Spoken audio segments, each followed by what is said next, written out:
नमस्कार, सलाम और जूले। मैं हूं सोनम वांगचुक लद्दाख से।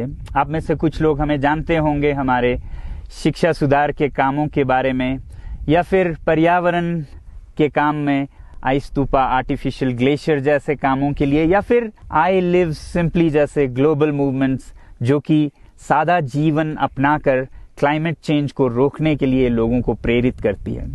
मगर दोस्तों, आज मैं इन चीज़ों के बारे में नहीं बल्कि आप लोगों को एक बहुत ही ज़रूरी संदेश देने के लिए आया हूं, जो कि चीन और भारत के बीच अभी जो टकराव और तनाव की स्थिति बनी है, इसके बारे में आपकी क्या जिम्मेदारी है। मैं लद्दाख में हूं और आप देख रहे हैं सिंधु नदी को बहते हुए यहाँ, और वो जो पहाड़ियाँ हैं उनके पीछे नुब्रा और चांगतांग के वो इलाके हैं जहाँ पर ये तनाव बढ़ता जा रहा है। हजारों सैनिक वहां ले जाए जा चुके हैं। सुनने में आया है चीनी वायुसेना के जहाज भी वहां तैनात किए गए हैं, और एक घंटे पहले भारतीय वायुसेना के जहाज भी मेरे ऊपर मंडरा रहे थे। सामान्यतः जब सीमा पर तनाव होता है तो हम आप जैसे नागरिक ये सोचकर सो जाते हैं रात को कि सैनिक इसका जवाब दे देंगे। मगर मैं आज आप लोगों को ये ज़रूरी बात बताना चाहता हूं कि इस बार सिर्फ सैनिक जवाब नहीं, दो तरफा जवाब हो और उसमें नागरिक जवाब भी हो।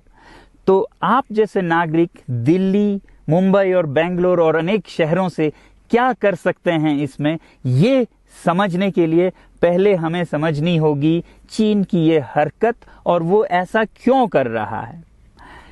आपने देखा होगा कि ये सिर्फ भारत के साथ नहीं हो रहा है, बल्कि पिछले कई हफ्तों से चीन ये दक्षिण चीनी सागर में वियतनाम, ताइवान और अब हांगकांग के साथ भी छेड़खानी कर रहा है।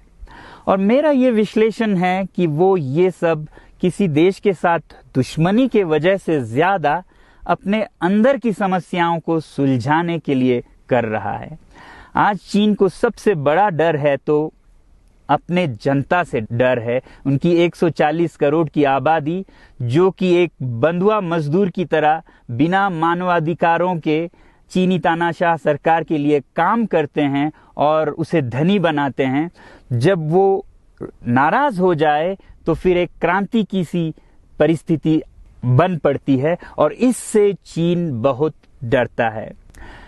आज कोरोना के प्रकोप के बाद चीन में फैक्ट्रियां बंद हैं, एक्सपोर्ट्स बंद हैं और बेरोजगारी 20% तक बढ़ चुकी है। लोग बहुत नाराज हैं, क्रांति हो सकती है, तख्ता पलट हो सकता है। इसीलिए चीन पड़ोसियों से दुश्मनी करके अपनी जनता को अपने साथ जोड़ने में लगा हुआ है, और ये पहली बार नहीं कर रहा है। 1962 में जब भारत के साथ जंग की तो वो जंग भी उसने अपने जनता को संभालने के लिए की थी। तब 4 साल का अकाल और भूखमरी हुई थी, और इससे ध्यान हटाने के लिए ये जंग की थी।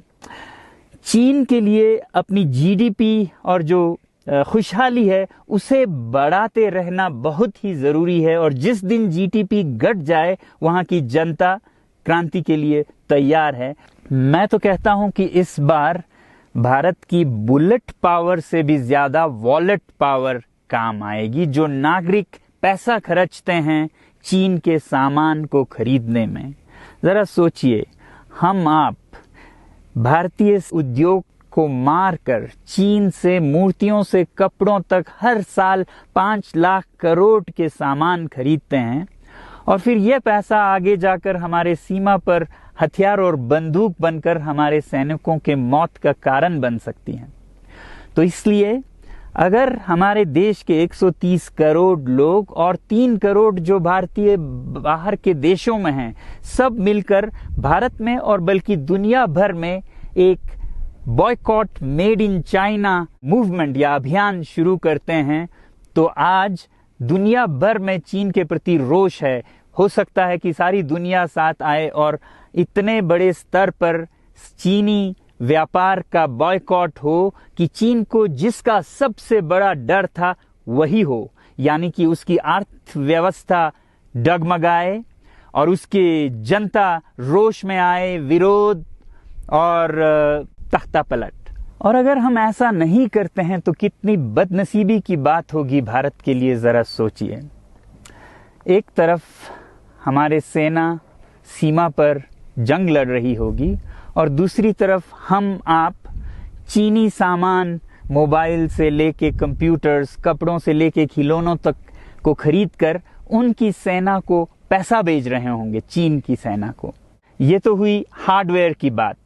दूसरी तरफ हमारी युवा चीनी सॉफ्टवेयर, एप्स, गेम्स जैसे टिकटॉक, शेयरिट, इन सब में मस्त, उन्हें दूसरी तरफ से करोड़ों करोड़ों का पैसा भेज रहे होंगे।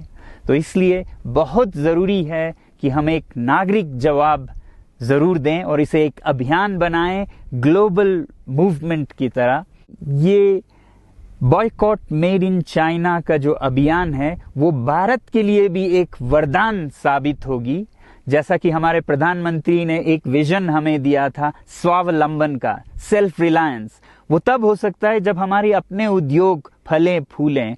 और जब हम बॉयकॉट करते हैं इन सामान का तो अपने देश के उद्योग का, उत्पाद का हम प्रयोग करेंगे और उससे मजदूरों को रोजगारी मिलेगी और सारा देश खुशहाल होगा। बजट होगा कि हम और अच्छी तरह से टक्कर ले सकें सीमा पर भी। तो इसके लिए मैं आप लोगों से अपील करता हूं कि जहां तक एप्स और सॉफ्टवेयर की बात है तो हमारे युवाओं को एक हफ्ते में उन्हें अनइंस्टॉल करना चाहिए। Boycott made in China, software in a week and hardware in a year. क्योंकि साजो सामान के लिए वक्त लगेगा हमारे अपने देश से और बाहर से विकल्प निकलने तक, तो उसे हम 1 साल के अंदर कर सकते हैं। तो ये हम न सिर्फ अपना प्रतिज्ञा करें बल्कि 100 और लोगों को इसके बारे में समझाएं, शेयर करें सोशल मीडिया पर, और हमारी जो मीडिया है वो जनता तक, देश के कोने कोने तक पहुंचाए।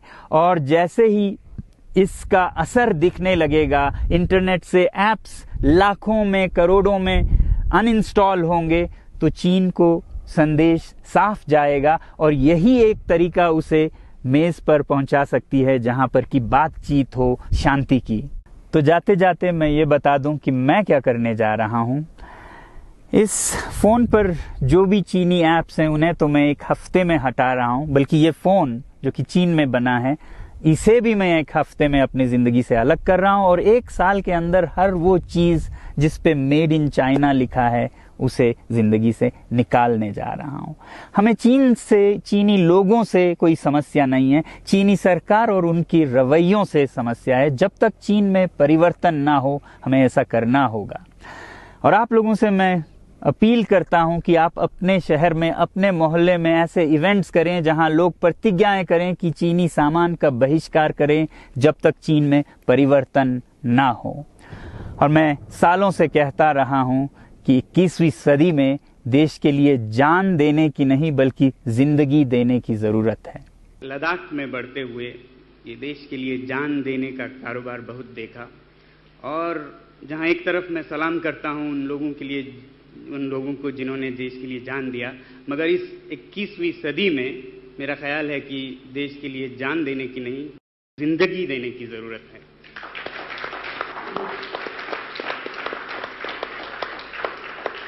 तो आप भी निभाइएगा अपना रोल। जय हिंद।